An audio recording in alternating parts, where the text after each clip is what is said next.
We Are the Same by Brianna Bond. I'm taller, she's cuter. I'm darker, she's cooler. I'm quieter, she's nicer. I look in her eyes and she looks in mine. I know we are the same. We shed different tears, but still together the waters fall. We feel different pains, but still our hearts are both scarred. We catch different breaths, but still neither of us can actually breathe. We hold different bile, but still we both remain sick. We have different dreams, but still neither of us is brave enough to sleep. I throb, she aches, she shivers, I quake, I hide, she lies. I look into her eyes and she looks back into mine, and we are heartbroken. We know we are the same.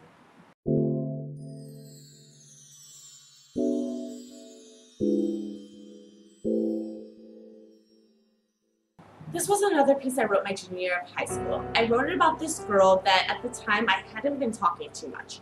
Her story, as I knew it from a bystander position, was her friends told her, "Hey, you should go out with this guy." She wasn't interested, but they kept pushing her until she finally gave in.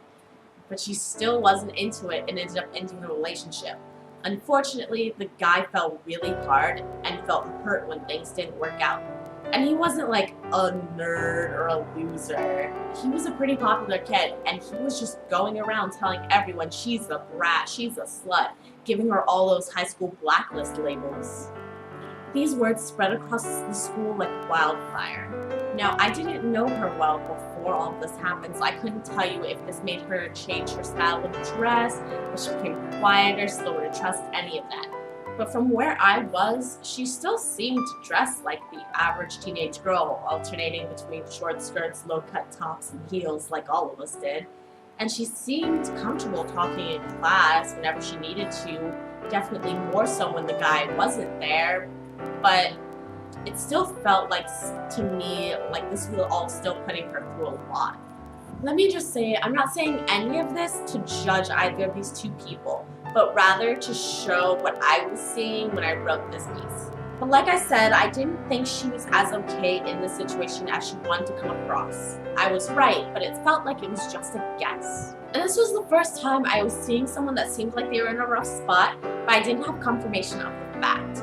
So at this point, I was scared to say anything because I didn't want to risk starting a confrontation if I offended someone by asking if they needed help, as if depression was some sort of insult.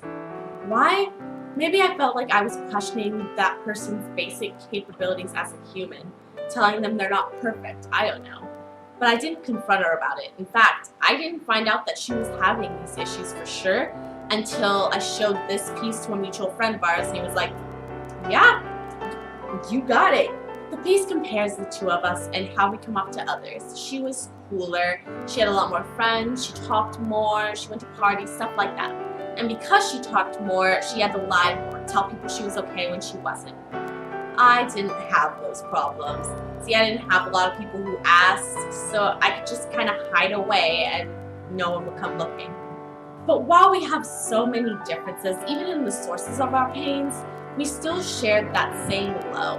And what I find important about this is that feeling of not being alone in the situation, especially since after all of this happened, I started picking out more and more people that were feeling the same in this. We all kind of just gravitated towards each other. You see, it feels like I'm in the middle of a lake, screaming into the fog.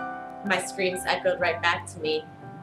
And it seems like I'll never be able to find another person that can help me survive.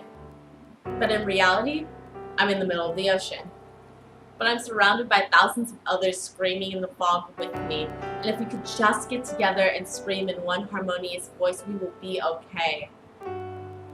I could probably turn that into a poem. But really, we should think of mental pain similar to breaking an arm. Two people won't break their arm in the exact same way, but they can both break them, and they will both hurt. Two hearts can't break in the exact same way, but a lot of people break them, and they all hurt. So we should come together and be there for each other through these pains. If you want a physical copy of that piece and many more, please check out The Color Black on Amazon.com. If you want to hear more from me, hit the subscribe button down below, as well as check out my Instagram, Facebook, and NoOrdinaryScholar.com, all of which are going to be linked in the description. And if you really like what's going on here, please consider checking out my Patreon account. But until next time, valedictions, friends.